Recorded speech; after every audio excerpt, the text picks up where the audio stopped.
આ એ મંચ ઉપર પાછળ એવી ચર્ચા ચાલે છે કે આ લોકો આને નહીં પરણવા દે.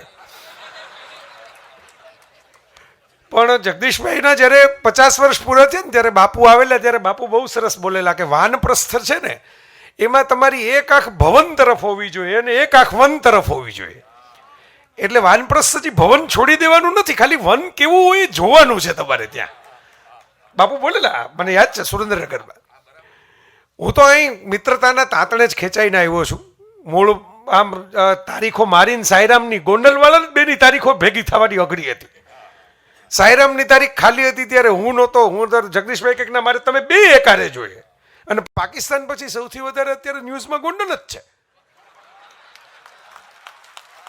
બે અમારે જગદીશ મહેતાને કીધું, પૂછો હમણાં મળ્યા ત્યારે.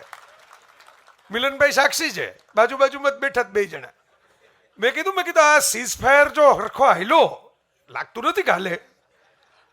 બરાબર, કાલથી જો મહાભારતના દુર્યોધન વાળા મેસેજ ચાલુ થઈ ગયા છે કે ભાઈ કૃષ્ણ તો સમાધાન કરવા જાય પણ દુર્યોધન માને તો ને એમ. પણ જો આ સરખો લાંબો આવેલો તો આવતા અઠવાડિયાથી બાજુ ગોંડલ ચાલુ થઈ જશે. આપણે એ બે ગોંડલ વાળા અમે જેના માટે આ મધર્સ ડે ભેગો થઈ ગયો.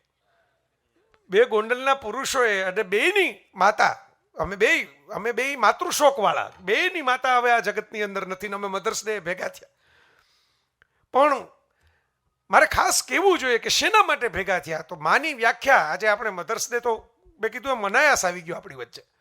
માની વ્યાખ્યા કોઈને સમજાવી હોય ને તો એના માટે આપણી પાસે ઈશાવાસ્ય ઉપનિષદની અડધી લીટી, આખી એ નહીં, આખો શ્લોક નહીં જગદીશભાઈ, અડધી લીટી, તેન તકતેન ભુંજી થા, જે ત્યાગીને ભોગવી જાણે ને એનું નામ માં.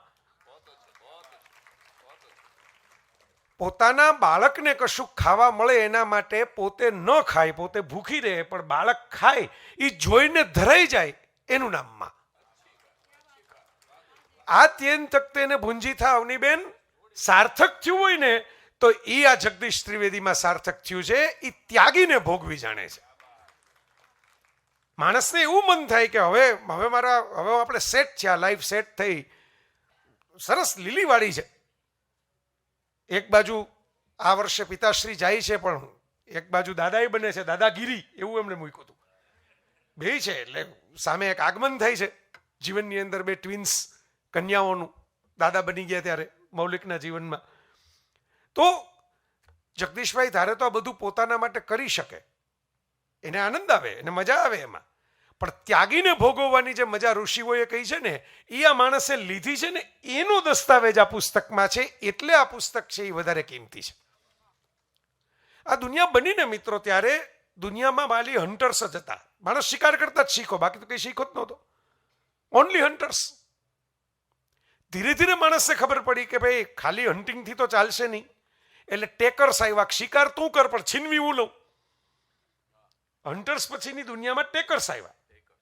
શરદભાઈ, હન્ટર્સ અને ટેકર્સ પછી ધીરે ધીરે છે ને ડીલર્સ પેદા થયા કે આપણે શિકારી નહીં કરવાનો ને આપણે છીનવવાનું નહીં, પણ સોદો કરવાનો. ડીલર્સ. બરાબર. પેલા હમ પિક્ચર અમિતાભનું તો મેં ડાયલોગ હતો કે ભાઈ एक होता है क्रांतिकारी, एक होता है अत्याचारी, एक होता है उसके सामने आवाज उठाने वाला क्रांतिकारी और एक होते हैं हम जैसे व्यापारी जो दोनों के पास से कुछ ले लेते हैं. क्रांतिकारी के पास से ले लेते हैं, अत्याचारी के पास से भी ले लेते हैं. એટલે હન્ટર્સ, ટેકર્સ, પછી ડીલર્સ આવ્યા આ જગતની અંદર, સોદાબાજી કરવા વાળા. અને પછી સ્કીમર્સ આવ્યા. ડીલ કરવામાં તો કંઈક આપવું પડે ને, પણ સ્કીમર્સ, આપણે ડાયરાની ભાષામાં કહું તો કોકનું કરી નાખવા વાળા, જેમાં આપવાનું કઈ હોય જ નહીં, ડીલે નહીં કરવાની. બરાબર. ટેક કરવામાં તો તમારે રૂબરૂ આવવું પડે, લડવું પડે, પછી તમે છીનવી શકો કોકનું કંઈક. એ નહીં કરવાનું. શિકાર કરવા માટે તમારે મહેનત કરવી પડે, એ નહીં કરવાનું. તમારે ખૂણામાં ઊભા તમારું નામે ક્યાંય ન આવે એમ એવી કારીગરી કરવાની, એવી જાદુગરી કરવાની, બધું તમારા ખિસ્સામાં આવતું રહે. સ્કીમર્સ. બરાબર. આપણે જેને સમાચાર કહીએ છીએ એ આ ચારથી જ ઉભરાય છે. તમે જોજો આમ. બરાબર. કાંઈ એમાં હન્ટર્સ આવે, કાં ટેકર્સ આવે, કાં ડીલર્સ આવે ને કાં સ્કીમર્સ આવે. આ તંત્રીઓ ઘણા બેઠા જાય. આ જ્વલંત મારી સામે આમ બે આંખથી જોવે છે. એની વચ્ચે ભદ્રયુભાઈ આ જગતની અંદર આવ્યા ને એ ગીવર્સ આવ્યા. આ તમે ને હું રવિવારની સવારે ઉભા રહીને વાતો કરી શકીએ જ ને એકબીજાની સામે, એ સાયરામ ગીવર્સને કારણે છે આ જગતના. આ બાકીના ચારે તો ભેગું નથી થવા દીધું, પણ વચ્ચે વચ્ચે જે ગીવર્સ આવતા રહ્યા ને એણે આ દુનિયાને જીવવા જેવી રાખી, ટકાવીને રાખી. આમાં આ 7 અબજની વસ્તીની વાળી પૃથ્વીને હજી એમને જીવતી રાખી. અને આ જે ગીવર્સ આવ્યા, પરંપરા લાંબી છે ગીવર્સની, ઘણા બધા છે. ભારતે બહુ પેદા કર્યા છે. કબીરા ખડા બાજાર મેં લીએ લુકાઠી હાથ, જોગર બારે આપના ચલે હમારે સાથ. ભારતની અધ્યાત્મની આ વ્યાખ્યા છે, જો ઘર બારે આપના, જે તમારું ઘર બાળે ચલે હમારે સાથ. તમારું પોતાનું ઘર તો બાળી નાખવાનું જ તમારે, પછી તમે આ પંથના પ્રવાસી થઈ શકો એમ છો. અને એ ગીવર્સની યાદીની અંદર છે ને આપણને હરખ થાય, આપણને ગર્વ થાય કે એવા યાદીમાં તો ઘણા નામ એવા છે કે જે આપણા જન્મ પહેલા જતા રહ્યા, ઘણા નામ એવા છે કે જે દંતકથા બની ગયા, પણ એક નામ એવું છે કે જેની ઘરે જઈને આપણે જમી શકીએ, એ આ જગદીશ ત્રિવેદી. જેને આપણે અડી શકીએ, જેને જોઈ શકીએ, જેને મળી શકીએ, જેની સાથે હાથ મિલાવી શકીએ, જેનું પુસ્તક વાંચી શકીએ, જેના કાર્યક્રમ સાંભળી શકીએ, એ આ જગદીશ ત્રિવેદી. અઘરું છે આ ગીવર બનવું, બરાબર. અને એનાથી વધારે અઘરું, હમણાં વેલેન્ટાઇન્સ ડેની સાંજે, હવે તો આપણી વચ્ચે નથી રહ્યા, અમારા ગુજરાત સમાચારમાં સ્મૃતિબેન શાહ, શ્રેયસભાઈના ધર્મપત્ની, એમની ખબર કાઢવા માટે મોરારી બાપુ પધાર્યા. બાપુને ખ્યાલ હતો, મૂળ નડિયાદમાં કથા હતી ત્યારે વાત થયેલી, પણ પછી ત્યારે એ નહોતા પહોંચી શક્યા. તો ખાસ બાપુનો એવો સ્વભાવ કે કંઈક મનમાં આવી જાય તો એ યાદ રાખે અને સામેથી ઘરે જાય. સામેથી પધાર્યા. શ્રેયસભાઈ બેઠા હતા, બાપુ બેઠા હતા, હવે બધા તો ખાલી સાંભળતા હતા. એમાં શ્રેયસભાઈ પત્રકાર સહજ, આમ તો તંત્રી તો ખરા ને, ત્યારે પતિના પેલામાં હતા, ઘરના ધણીના પેલા સ્વરૂપમાં હતા, પણ પત્રકાર તરીકે કે બાપુ તમે આટલા લાંબી યાત્રા કરી, એનો સાર શું? આટલી લાંબી 88 દાયકાની યાત્રા કરી અને પ્રિય મોરારી બાપુ એક શબ્દ જ બોલ્યા, ખાલી ભરોસો. એક જ શબ્દનો જવાબ આપ્યો, ભરોસો. જગદીશભાઈ છે ને એ સૌથી મોટી જે કમાણી કરી હોય ને આ જગતની અંદર, આપણે 11 કરોડ ગણીએ છીએ, હવે તો 11 થી ઉપર જતા રહ્યા, 13.5 કરોડથી ઉપર જતા રહ્યા. હું તો આંકડાઓ બધા મોકલે, એ બહુ પર્ટિક્યુલર છે આ વાતમાં. સેવાનું સર્વૈયું કાઢે, છપાવે. વડાપ્રધાને જે યાદ કર્યા મન કી બાતમાં, એમાં પહેલું એ યાદ કર્યું કે આ માણસ પોતાનું ઓડિટ કરીને આપે છે આપણને બધાને વાંચવા માટે. પણ સૌથી મોટી કમાણી જગદીશ ત્રિવેદીની આ દાને નથી. સૌથી મોટી કમાણી એની આ પુસ્તક કે એમના નામની લાઇબ્રેરી બને, એમના નામનું પુતળું એમના ગામમાં આવે, એમને પદ્મશ્રી મળે, એ નથી. સૌથી મોટી કમાણી મેં જોઈ છે જગદીશ ત્રિવેદીની, મારી સગી આંખે જોઈ છે, એ છે કે એક્રોસ ધ ગ્લોબ, સરહદની પાર, સરહદની બહાર, સરહદની અંદર આ માણસ બધાનો ભરોસો જીતીને બેઠો છે. એની ઉપર ભરોસો છે લોકોને. લોકો મારી નજર સામે એના હાથમાં કવર આપી દે રોકડા રૂપિયાનું, જગદીશભાઈ તમે હિસાબ પછી કરજો, તમે તમારી બુક છપાવો ન છપાવો કાંઈ નહીં, તમને અમે આપીએ છીએ, તમે કોઈ ખારા કામમાં વાપરી નાખજો. કારણ કે માણસને ભરોસો છે કે હારા કામમાં જ વાપરશે. આ ભરોસો એમનું કોઈ પણ કામ હોય એનું મને ખબર છે. એમ કે ને એટલે ઓલું સલમાન ખાનના ડાયલોગ જેવું છે, એક બાર જો મને કમિટમેન્ટ કરી દિયા ફિર મેં આપને આપકી ભી નહીં સુનતા. એ તમને એમ કે આ આપણે કરવાનો છે પ્રોગ્રામ, એટલે કરવાનો જ છે. એમાં તમારે પછી મીન મેં ખાલે નહીં, તમે આડાવડા થવા જાવ તો તમને બાંધીને પકડીને બેસાડે કે કરવાનું જ છે, આપણે આ બી રીતે જ કરવાનું છે. આ ભરોસા પાછળ એના કમિટમેન્ટની તાકાત છે સાહેબ. આ પુસ્તકમાંથી તમે પસાર થાવ, નિશ્ચલભાઈએ જે મહેનત કરી છે, આ બધું દસ્તાવેજીકરણ, મહત્વની વાત તો એ છે કે આપણે આપણી વાત દુનિયા સુધી પહોંચાડવા માટેની મહેનત કરીએ. ગુજરાતીઓની એક વિચિત્ર લાક્ષણિકતા છે, વિચિત્ર કહું છું, આપણે આખી દુનિયામાંથી અનુવાદ કરીને બધું સાહિત્ય લઈ આવીએ. આઝાદીની પહેલા જુલે વર્ન ને વિક્ટર હ્યુગોની ફ્રેન્ચ નવલકથાઓ આપણા ગુજરાતીમાં આવી ગઈ હતી. આપણે અંગ્રેજીમાંથી સરસ મજાના અનુવાદો હજી કરવાની પરંપરા ચાલુ રાખીએ. પણ શરદભાઈ, આપણે કેવા છીએ એ આપણે દુનિયાને એની ભાષામાં જઈને કહેતા નથી. હજી છેલ્લા 4-5 વર્ષમાં કનૈયાલાલ મુનશીની 2 નવલકથાઓના અંગ્રેજી થયા. હવે છે 21મી સદી આવી ગયા પછી આપણે દુનિયાને કહેવા નીકળ્યા કે જો અમારા મુનશીએ પણ આ લેવલની કથાઓ લખી છે, આવી એપિક સ્ટોરીઝ લખી છે. મને આ ગમ્યું જગદીશભાઈ કે તમે ગુજરાતીમાં તો ઘણીવાર આ વાત બધી લખીએ છે, કીધીએ છે, મિત્રોને ખબર છે, પણ આ વાત નિશ્ચલભાઈના માધ્યમે અમારે ઇલેશભાઈ કાયમ જ્યારે મળે ત્યારે પૂછો એને એ અમારો જૂનો ભાઈબંધ છે. એ કાયમ એમ કે આપણને આપણું ગામ ઓળખે એમાં શું ફેર પડે, દુનિયા ઓળખવી જોઈએ. તમારું પ્રેઝન્ટેશન એવું થવું જોઈએ કે દુનિયાને ખબર પડે. આ મને ગમ્યું કે એમણે દુનિયા ઓળખે ને એવી રીતે પુસ્તક કર્યું છે. ખબર પડે કે એક માણસની જર્ની ક્યાં હોય. સાહેબ, કોઈ પણ દુનિયાનું સ્પોર્ટ્સ લઈ લો, ટેનિસ લઈ લો, ક્રિકેટ લઈ લો, બોક્સિંગ લઈ લો, દુનિયાની કોઈ પણ રમતમાં પહેલો સ્કોર તો 0નો જ લખાય, પણ તમે ગેમ પૂરી થઈ ત્યારે કેટલો સ્કોર કરો છો ને એમાંથી વિજેતા નક્કી થાય, એમાંથી ચેમ્પિયન નક્કી થાય. શરૂઆત તો 0થી જ થાય. અને મજા એ છે કે જગદીશભાઈએ પોતાને 0 છુપાવ્યા નથી, જે ઘણા કરી નાખે. એણે બતાવ્યા છે જખમ ખોલી ખોલીને કે આ પ્રોબ્લેમ હતા. આ જ પુસ્તકની અંદર એમણે કન્ફેશન લખ્યા છે કે મેં મારો માંસાહાર કેવી રીતે છોડ્યો ને મેં મારો આલ્કોહોલ, શરાબની લત કેવી રીતે છોડી. અત્યારે કોઈને પૂછે એમ નથી. આ સફેદીની ચમકારની અંદર તો આ બધું ઢંકાઈ જાય ક્યારનું. એ ન લખે તો ચાલે, એ ન મૂકે તો કોઈ. અત્યારે તો એવી હાલત છે, કોક લખે ને કે અમે જગદીશભાઈને ઓળખતા ત્યારે તો આ કરતા, તો લોકો એને ટ્રોલ કરી નાખે કે તમે કોની ભાષા વાત કરો છો, તમે કોનું નામ લઈને આવું લખો છો, તમને ખબર નથી, શરમ નથી આવતી. પણ એ માણસ પોતે એમ લખે છે કે 2 બાપુઓ મારા જીવનમાં આવ્યા. એક મોરારી બાપુને કારણે મારું આલ્કોહોલની આદત ગઈ, અને ગાંધીજી ઉપર એમણે કામ કરવાનું શરૂ કર્યું વિદ્યાપીઠમાં. અને એમાં ગાંધીજીને કસ્તુરબાનો પ્રસંગ વાંચ્યો કે જ્યારે એવી દવા માંસાહારની વાત આવી કે ભાઈ જીવન ટકાવવા માટે લેવું પડશે, અને ગાંધીજી એમ કીધું કે નક્કી તો બા કરશે, કસ્તુરબા, બીફ ટી. અને બાએ, એટલે ગાંધીજી એમ કીધું હું તો કેવી રીતે એના જીવન વતી નિર્ણય લઈ દઉં, હવે એ નિર્ણય લેશે, મારું ધર્મ સંકટ છે, હું તો કરું નહીં, હું મરી જાઉં, પણ હવે એને મારી નાખવું એવો ક્રૂર પતિ પણ હું નથી. અને કસ્તુરબા એમ કીધું તું માથું મૂકીને, ગાંધીજીના ખોળામાં માથું મૂકીને, સાંઈરામ, કે ભાઈ તમારા અને મારા આદર્શો, સિદ્ધાંતો અને આપણી જે પરંપરાનો વારસો છે એના ભોગે મારે આ જીવનમાં એક શ્વાસ વધારાનો નથી જોતો. અને એ વાંચીને જગદીશ ત્રિવેદીને એમ થયું કે ના, આ ખોળિયું હવે મારે અભડાવવું નથી. સાહેબ, વાંચતા તો બધાય હોય છે, ભણવામાં આવતું હોય છે આવું ઘણું બધું, બરાબર. મુદ્દો એ નથી કે તમારી પાસે પ્રકાશ કેટલો છે, મુદ્દો એ છે કે તમારી પાસે ઘી વાળી ભીની વાટ કેવી છે કે જેને કારણે તમે અજવાળી જાઓ.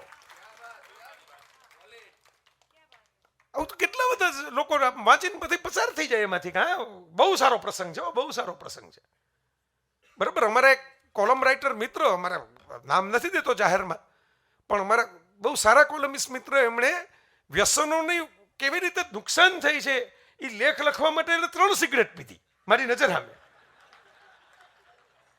વ્યસનોથી કેટલું જીવનમાં નુકસાન છે એ લેખ કે હજી આવતું નથી એમ કરીને બીજી પીધી.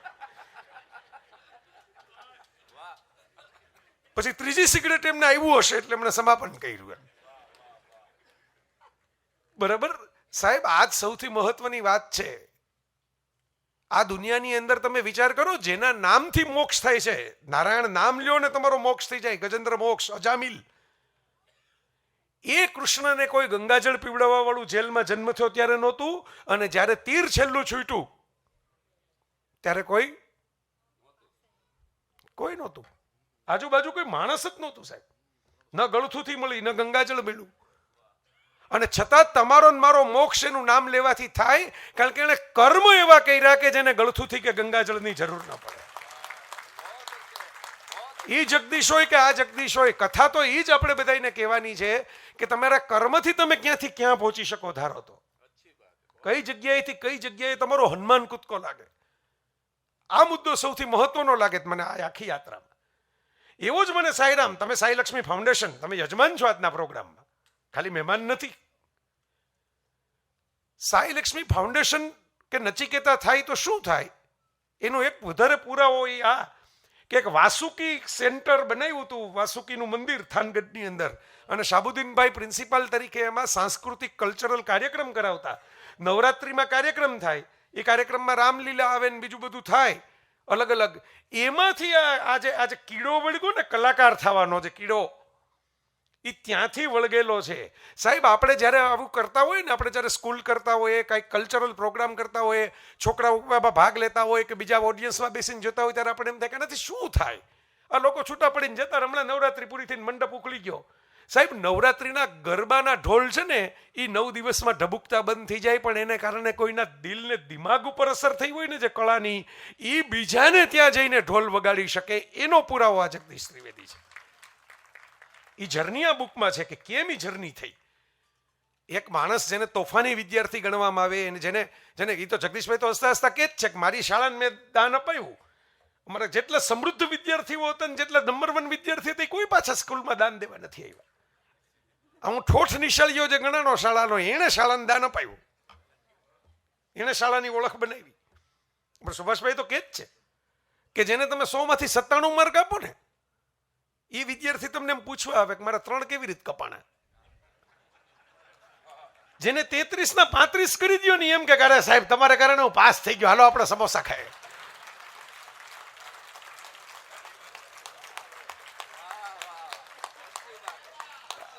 એ શિક્ષક રહ્યા છે ને જીવનમાંથી છે આ.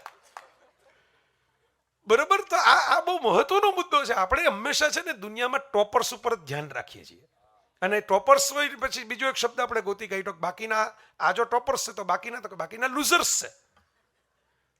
તો આવડી મોટી મોટિવેશન, આપણે એમ કહીએ મોટિવેશનની સ્પીચ, મોટિવેશનની આવડી મોટી મોટિવેશનની દાસ્તાન તો આ તમારી સામે બેઠી કે તમે લૂઝર નથી. તમે જો તમારા કર્મને સરખા કરી રાખશો ને તો એક દિવસે દુનિયા તમારું નામ વિનરમાં લખશે, ટોપરમાં લખશે. એના માટે અભ્યાસક્રમની જરૂર નથી, એના માટે કોઈ માર્ક્સની જરૂર નથી, માર્કશીટની જરૂર નથી. 3 PhD જે આ માણસે કર્યું છે ને, એ 3 PhD, એના સબ્જેક્ટ તો અલગ અલગ છે, પણ 3 PhD મારા માટે તો આટલું જ છે. એ હું તમને કહી દઉં. પેલું PhD એને કર્યું છે ભાંગ્યાન ભેરું બનવામાં. એ એનો સ્વભાવ છે અને હું એનો અનુભવી છું. પાકિસ્તાનના પ્રવાસે જઈ આવેલો આ હાસ્ય કલાકાર છે, અત્યારે એની પ્રીમિયમ વેલ્યુ થાય બ્લુ ચીપ શેરની જેમ. કારણ કે હવે તો 2 જ વિકલ્પ છે, કાં તમે પ્રવાસે જઈ નહીં શકો, કારણ કે એટલી તો હવે માથાકૂટ થઈ ગઈ છે કે હવે આપણે ત્યાંથી કોઈ આવી શકે કે અહીંથી કોઈ જઈ શકે, એ વાતમાં તો હવે સાર નથી રહ્યો. અને કાં પાકિસ્તાન જ રહેવાનું નથી જેનો પ્રવાસ કરવો પડે આપણે.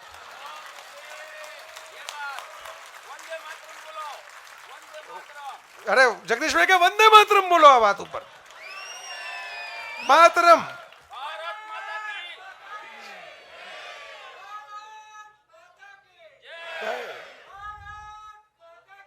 જય. મારું નામ તો એવું છે, રાષ્ટ્રગીત થી માંડીને વંદે માતરમ લગી બધી જગ્યાએ આવે એટલે હું તો બહુ રાજી થવા જયકાર આપવા. પણ આ મહત્વનો મુદ્દો છે, આ હકીકત છે. એને જે કરી બતાવ્યું હવે થઈ કેમ નથી. તમારી ઈચ્છો તો નકશો કાં તો બદલાઈ જશે, એટલે મેં કીધું રહેવાનું નથી. પાકિસ્તાન જે છે એ રહેવાનું નથી, એટલે આપણે એમને પછી એમ નહીં કહી શકીએ પાકિસ્તાનના પ્રવાસે જઈને પાછા આવ્યા, પણ આ જણ આવ્યો. હા, જીવતો આવ્યો અને ત્યાં જઈને દુઆ છંદ ને એવું બધું સંભળાવીને આવ્યો. બરાબર. પણ એની આવડત છે, એ આખી દુનિયામાં ફેલાઈ જાય એવી એની આવડત છે. એની મેં કીધું ને મૂડી છે, એ ભરોસો છે, મિત્રતા છે. એ આવ્યા પાછા ને એ પુસ્તકની સાયરામ મારે પ્રસ્તાવના લખવાની હતી, અને એ પ્રસ્તાવના આ બે બ્રાહ્મણ બેઠા છે ને, આ એક બ્રહ્મ સમાજ માટે બહુ મોટી ઘટના છે કે એક જ ફિલ્ડમાં રહેલા 2 બ્રાહ્મણો એકબીજા માટે પોખણા કરવા માટે ભેગા થાય. ઇતિહાસમાં નોંધ લેવાવી જોઈએ આ વાતની. મેઘાણીભાઈ હોય તો આના વિશે એક કથા લખી હકત. આ બહુ એક દવે ને એક ત્રિવેદીએ જે અત્યારે ફ્યુઝન કર્યું છે, આ ભટ્ટ ને એ ભટ્ટ ઠાકર દવે, આ એ દવે છે, દેવકી એ દવે જ છે. બરાબર. એ બધા તો સાચા, બાકીના બધા વણિકજનો બેઠા છે જેટલા બેઠા છે. બરાબર. એક લોહાણા બેઠા છે એટલે બધું. પણ આ જે 2 ઘટના બની કે એક જ ફિલ્ડમાં એક જ ક્ષેત્રમાં રહેલા એક બ્રહ્મતેજને બીજા બ્રહ્મતેજને પોતાના આંગણે બોલાવીને પોખણા કર્યા. આ મોટી વાત છે સાહેબ. મેં કીધું એમ આની સાંસ્કૃતિક ઇતિહાસ મિલનભાઈ નોંધ લેવી જોઈએ આ વાતની. પાછા હજી એક બ્રાહ્મણ આમ છે, એ મહિલા બ્રાહ્મણ પાછા. આ વ્યોમિકા સિંઘ અને સોફિયા કુરેશીની પ્રેસ કોન્ફરન્સ જેવી ઘટના છે આખી. કે ભારત શું છે? ભારત આ છે. હાસ્ય એ નહીં કે ભાઈ તમે ખાલી બધાને હસાવીને છૂટા પડો. હાસ્ય એ કે તમે એકબીજાને મળીને પણ હસી શકો, એકબીજાને મળીને તમારી આંખમાં ઝેર ન આવે, એકબીજાની આંખ મળીને તમારી આંખમાં જલન ન આવે. આ પણ હાસ્ય છે. અને એટલે બીજું PhD એને કર્યું છે ને હાસ્યના હોંકારામાં કર્યું છે. પહેલું ભાંગ્યાના ભેરું થવામાં કર્યું, બીજું હાસ્યના હોંકારામાં કર્યું, અને ત્રીજું તો આપણે બધા જાણીએ છીએ માણસાઈના મંદિરમાં કર્યું. આ 3 PhD છે. પાકિસ્તાનના પ્રવાસની પ્રસ્તાવના લખવાની હતી અને મેં ફોનમાં, કારણ કે એ ઉઘરાણી કરે એટલે પઠાણી ઉઘરાણી હોય એની, બરાબર, એમાં તમે કઈ મિત્રતા હા બસ કપાળે રાખીને, બરાબર, એટલે મેં કીધું હજી 2-3 દિવસ થશે. મને કે હાલે જ નહીં, ગોપાલભાઈ બેઠા છે આર્યા, મને કે માણસ મોકલું હું તમારે અત્યારે અહીંયા એની સામે બી લખી દો, એમ થોડું હાલે, બરાબર. એટલે મેં કીધું કે ભાઈ મારે ફર્નિચરનું કામ હાલે છે, મારે અચાનક ફર્નિચરનું કામ આવી ગયું છે અને એના પૈસા મારે ભેગા કરવાના છે, એટલે હું પ્રવચનો ન કરું તો પૈસા ભેગા થાય એમ નથી. આમાં મેં કંઈ બહુ જાજી, મને હમણાં જગદીશભાઈનું મેં મૂક્યું હતું ને જ્યારે પદ્મશ્રીનું, ત્યારે એક ભાઈ નીચે કોમેન્ટ કરી ગયા કે હવે તમે કંઈક સમજીને દાન શરૂ કરો. એટલે મેં નીચે સામે કોમેન્ટ કરી કે મારા હજી હપ્તા બાકી છે, ફ્લેટના કારના બેયના, જે કારમાં ફરું છું એ હપ્તેથી છે ને ફ્લેટમાં જેમાં રહું છું એ હપ્તેથી છે, એ તમે ભરો પછી આપણે કંઈક વિચારીએ. એ કમલભાઈ બેઠા જ પૂછો, એની જ બેંકમાં હપ્તા છે. 2 કમલભાઈ બેઠા છે, એક કમલભાઈ લોન સેક્શન કરાવી હતી ને એક કમલભાઈ બેંકમાં ચાલુ છે હજી, બરાબર. આપણામાં એ જગદીશભાઈ મને રીતસર ટપાઈ હતો. મેં એકવાર એમ કીધું હતું, મેં કીધું આમાં મારી કંઈ જરૂર પડે ને તો હું, આ મહેશભાઈ બેઠા છે એમણે લાઇબ્રેરીની જાહેરાત કરી, એટલે મેં એમ કીધું કે ભાઈ કોઈ ભેટ આપીને માણસ શું આપે, સારી કોઈક વસ્તુ લઈ આવી દે, પુસ્તક લઈ આવી દે, પરફ્યુમ લઈ આવી દે. આ માણસે એક લાઇબ્રેરીની જાહેરાત કરીને આજે મધર્સ ડે છે એટલે ફરીથી યાદ કરું, મારી માની સ્મૃતિમાં કે એક માએ આ શાળાનું સંતાન નથી જય વસાવડા, આ પુસ્તકને લાઇબ્રેરીનું સંતાન છે, એટલે હું એના નામની લાઇબ્રેરી બનાવવાનો છું. હજી અમે 2 મથીએ છીએ, પણ રાજકોટમાં છે ને જમીન મેળવવી, અહીં પુસ્તકને મસ્તક મેળવવા સહેલા છે પણ જમીન મેળવવી અઘરી છે, એટલે હજી મથામણ ચાલુ છે અમારા બેયની કેમ થાય, પણ થશે, વહેલું મોડું થશે, બરાબર. હું એટલા માટે તમને યાદ કરું છું કે આ જગદીશ ત્રિવેદીએ આ જે આખી કસરત કરી છે ને, મને તમારે પહોંચાડવા છે, મારી 5 મિનિટમાં હું પૂરું કરીશ. હું તમને કહું એ કસરત, હા સાયરામ, તમે એક ગોંડલવાળા બીજા ગોંડલવાળા માટે જગ્યાત કરવી જોઈએ, નહીતર તો ધીંગાણા થઈ જાય. તલવારે મયાનો સે બહાર આ જાય એવું થઈ જાય આમાં તો પછી ધીરે ધીરે. પણ વાત એ છે કે મથામણમાંથી હું પસાર થતો હતો ને, એટલે એમણે મને એક મોટી વજનદાર ગાળ આપી અને પછી એમ કીધું, પોતાને માથે એક બીજી ગાળ લીધી કે તમે મારી ગણતરી આમાં કરી,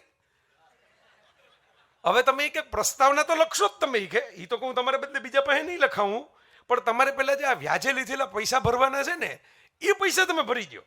અને સાંજે એક માણસ આવે છે, આ ગોપાલભાઈનો જ માણસ આવીને મને આપી ગયો, તો મને હજી આ છેડે ફોન કર્યો છે, બરાબર, કે આ પૈસા મેં પૈસા પાછા આપી દીધા છો, સરા જાહેરાઈ બેઠા છે ને કહું છું,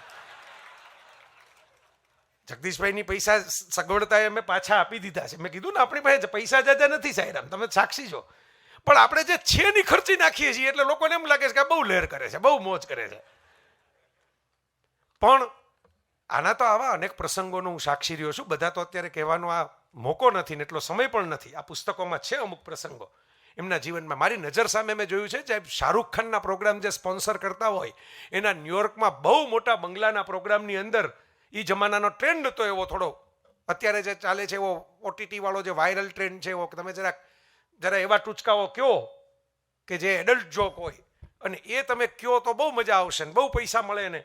અને મારી નજર સામે, કારણ કે જોવા વાળો હું એક જ હતો અને હું તો ત્યારે એના ઉપકારમાં હતો, કારણ કે મારા તો પૈસાની ઉઘરાણી એને કઢાવી હતી, આવ્યો છે ભાઈ અમેરિકામાં, હું તો ઠનઠન ગોપાલથી નીકળી પડ્યો હતો, ખિસ્સામાં $10 લઈને, કારણ કે પૈસા આપ્યા નહીં. જગદીશભાઈને ખબર પડી ત્યારે જગદીશભાઈ કે એમ એના પૈસા નો આપે, હું તમને સુરેન્દ્રનગર લગી કઢાવીને મોકલી દઉં. અને મારે તો ખરેખર ગજેન્દ્ર મોક્ષ જેવું થયું, $10 ખિસ્સામાં લઈને બહાર નીકળો તો એ મને પછી ખબર પડી કે $10 વૈધા છે. હા, એનો $3 વૈધા હતા. $5 ની ટિકિટ લીધી મેટ્રોની, મ્યુઝિયમમાં જવા માટે. મ્યુઝિયમમાં એન્ટ્રી ફ્રી હતી એટલે એમાં પૈસા થયા નહીં. બહાર નીકળીને મેં $2 નો આઈસ્ક્રીમ ખાધો ને પછી ખબર પડી કે હવે $3 વૈધા ટોટલ ખિસ્સામાં. એ જમાનામાં જયારે રોમિંગ નહોતું મોબાઈલમાં, એટલે ઇનકમિંગ જ લેવા પડે, કારણ કે આઉટગોઈંગના પૈસા થાય, અહીંનું રોમિંગ હોય નહીં. અને ત્યારે વિચાર કરો કે ઓલા મેં કીધું મગરમાં પગ પકડી લીધો હોય અને ચાલું ગરુડનું વિમાન ઊભું થાય ચતુર્ભુજી વિષ્ણુને લઈને, એમાં જગદીશનો ફોન આવ્યો, જગદીશ ત્રિવેદીનો, કે તમારી ઉઘરાણી મેં પતાવી દીધી છે, વતન રેસ્ટોરન્ટ વાળા જીતુભાઈ પાસે તમે ન્યુયોર્ક સિટીમાં છો મને ખબર છે, ત્યાં જો અત્યારે પહોંચી જાવ, હું તમને સરનામું સમજાવું તો અત્યારે તમને રોકડા ગણી દેશે $. આ જગદીશ ત્રિવેદી, મને આ પ્રસંગે ખબર છે, એટલે હું તો કઈ બોલું જ નહીં ને. જગદીશભાઈ માન્યો કે જોક કરે, ડાન્સ કરે, મારે કે બહાર નીકળીને થોડું બોલવાનું હોય, મારે તો પ્રવાસ જ એની ઉઘરણી કરીને આગળ હાલતો હતો. પણ એમણે મારી નજર સામે આંખમાં આંખ પરોવીને, હું સુરેન્દ્રનગરમાં બોલ્યો છું પણ રાજકોટને ન ખબર હોય એટલે આ પુનરાવર્તનનો દોષ કરું છું, કે આંખમાં આંખ પરોવીને કીધું કે મારા ગુરુ શાહબુદ્દીન રાઠોડની શિખામણ છે કે સ્ટેજથી નીચે ઉતરી જવું પણ કક્ષાથી નીચે ઉતરવું નહીં, એટલે હું આવા જોક કરીશ નહીં. તમે ફેમિલી સાથે સાંભળી શકો એવું હાસ્ય મારી પાસે ભરપૂર છે, એ હું પીરસીશ, તમને ગમશે એવું કરીશ ને. ન ગમે તમે મને કાંઈ ન દેતા અને તમે એમ માનો કે ના કંઈ કરવું જ નથી, તો હું અમારો થેલો લઈને હાલતો થઈશ. એક મહેમાન મારી ભેગો છે, આ જયની ભેગો, મને કહી ગયા હતા હાલો સરસ બંગલો બતાવું તમને, એમ કરીને મને ભેગા લઈ ગયા હતા. હું બંગલો જોવા ગયો ને સાહેબ, એ બંગલાની જે ભવ્ય ઇમારત હતી ને એના કરતા મોટી ઇમારત મેં આ માણસના દિલની અંદર જોઈ. ચારિત્ર એ નથી કે તમે બધા જોતા હોય ત્યારે કેવી રીતે વર્તો, એ કેરેક્ટરની વ્યાખ્યા નથી, એ પ્રેસ નોટ છે. એ પ્રેસ નોટ છે, કેરેક્ટર નથી. ચારિત્ર તો એ છે સુનિલભાઈ કે કોઈ ન જોતું હોય ત્યારે તમે કેવી રીતે વર્તો. કોઈ નહોતું જોતું ત્યારે આ માણસની ખાનદાની મેં જોઈ છે કે કેવી રીતે વર્તે. આ બીજ બધા ત્યાંથી રોપાયેલા છે, ત્યાંથી આ મોટા થયા છે. ઘણી દહીંવાલાનો એક સરસ મજાનો શેર છે કે મળવું હોય તો દરિયા જેવો છું, મળવું હોય તો દરિયા જેવો છું, પામવું હોય તો ખોબો થઈને પીવા માટે આવું. દરિયો ખારો હોય, મોટો હોય પણ ખારો હોય, તમે પી ન શકો એમાંથી ખોબો લઈને. પણ તમારે જો ખરેખર મને અંદર ઉતારવો હોય તો હું અંજલિની અંદર પાણી બનીને આવું. જગદીશ ત્રિવેદીમાં આ છે, તમે દૂરથી જુઓ મહાસાગર અફાટ લાગે તમને, પણ તમે નજીક જાવ એટલે તમને ખબર પડે કે ખારો દરિયો નથી સાહેબ, આ મીઠા પાણીનું સર્વર આટલું બધું ઘૂઘવે છે અને બીજાને ત્યાં જઈને આટલું સિંચન કરે છે, બીજાને આટલો તૈયાર કરે છે, બીજાના જીવતરમાં અજવાળા કરે છે સાહેબ. બહુ મોટી વાત છે. અંધારા ઉલેચવા ને સાહેબ એક માણસના જીવનમાં બહુ મોટી વાત છે. મને બહુ ગમે છે, મને આનંદ છે, મને ગૌરવ છે કે હું એની મિત્રતાની વ્યાખ્યામાં વર્ષોથી ફિટ થાઉં છું. મેં ઘણા પ્રોગ્રામો આવી રીતે દોડીને સાથે કર્યા. મને મધુશાલાનો અનુવાદ કર્યો, એ પ્રોગ્રામમાં હું આવી રીતે અમદાવાદ ગયો હતો. મધુશાલાની એમના ઉપર અસર પણ બહુ મોટી, હરિવંશરાય બચ્ચન વાળી મધુશાલાની હો. કારણ કે એ મધુશાલામાં એવું છે કે મંદિર મસ્જિદ બે કરાતે મેલ કરાતી મધુશાલા, એ મધુશાલા એની અસર બહુ મોટી એની ઉપર.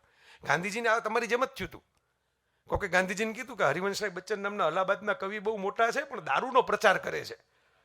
એટલે ગાંધીજીને એમ થયું કે એ તો યોગ્ય ન કહેવાય, આવડા મોટા કવિ મેં પણ નામ સાંભળ્યું છે પણ આ દારૂનો પ્રચાર કરે. કવિઓ તો બીજાય છે આપણી પાસે, મેઘાણીથી માંડીને ટાગોર લગીના, પણ આવી કવિતાઓ તો નથી લખતા.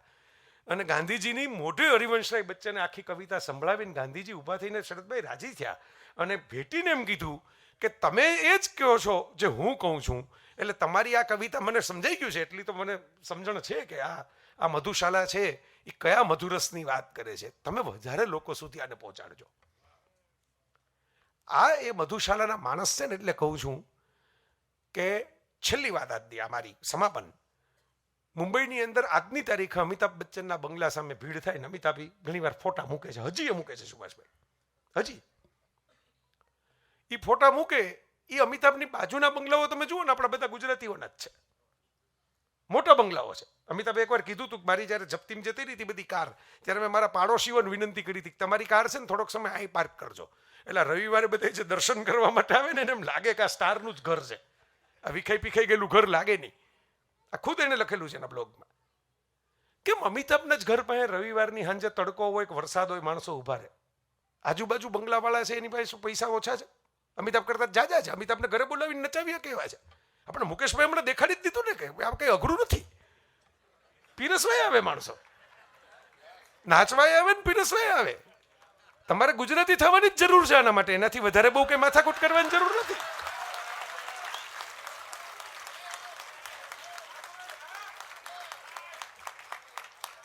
આપણે તમે વિચાર કરો, આપણે બેય જોયું, આ આપણે અંબાણી ને અદાણી બે ગુજરાતીઓ જોયા છે અત્યારે ટોચમાં જે છે એ, બરાબર. એક એ બતાવ્યું કે ધારો તો તમે આ કરી શકો, બીજે એ બતાવ્યું કે આટલું ધારવાની ક્યાં જરૂર છે, બરાબર. 20 જણાની 30 જણાની વચ્ચે જ આપણે લગ્ન કરી લઈએ અને બાકીનું જે છે એને ઇન્સ્ટિટ્યૂટ કરી નાખીએ. હા, એ બે તો છે જ નહીં. તો કમલભાઈ, જ્યારે જ્યારે મારું તો વર્ષો જૂનું આ વિધાન છે કે જ્યારે જ્યારે હસ્તિનાપુરને મદદ પડે ત્યારે જાવું તો ગુજરાતમાંથી જ કોકે પડે.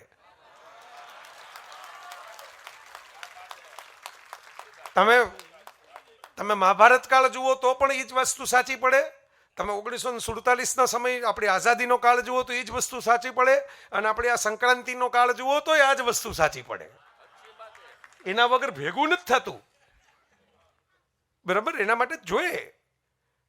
વાત તો એટલી જ છે મિત્રો કે આ માણસે આપ્યું છે ને એટલે લોકો આપણે બધા આટલા બધા એની ભેગા કરીએ છીએ, વખાણ કરીએ છીએ. આ અમારો પુરસ્કાર કંઈ કવરવાળો નથી. અહીં અત્યારે મત કોઈ કવર માટે નથી આવ્યા. જેટલા બેઠા ગઈકાલે જેટલા મહાનુભાવો હતા એ કોઈ કવર માટે નહોતા આવ્યા. આ કવર માટે નથી આવતા, લવર માટે આવનારા મિત્રો છે સાહેબ. અમિતાભના બંગલા સામે એટલા માટે લોકો ભેગા નથી થતા કે અમિતાભ પાસે અત્યારે ઇન્કમટેક્સ કેટલો ભરે છે, મિલકત કેટલી છે, કેબીસીમાં એને પોતાનો ચેક કેટલો ફાટે છે. એટલા માટે આવે છે કે એણે આપ્યું સમાજને જે છે મનોરંજન, જે કળા, જે વિદ્યા, એ લોકોના મનમાં વસી ગઈ છે ને જે લોકોના મગજમાંથી 5 પેઢી લગી જાતી નથી, કારણ કે 5મી પેઢી આવી ગઈ અને શરૂઆત કરી ત્યાંથી તો, બરાબર. એટલે લોકો ઊભા રહે છે ને એટલે એક ઝલક માટે તડપે છે. દુનિયા તમે જે આપો છો ને એના માટે તમને યાદ કરવાની.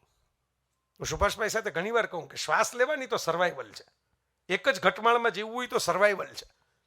પણ દેવકી, જે શ્વાસ લેવાનું બંધ થઈ જાય, હિચ નામનું પિક્ચર તને ખબર હશે વિલ સ્મિથનું, એનો ડાયલોગ હતો કે life is not about how many breaths you take. તમે કેટલા શ્વાસ લીધા એ જીવન નથી, તમારી જીવનની વ્યાખ્યા નથી જગદીશભાઈ.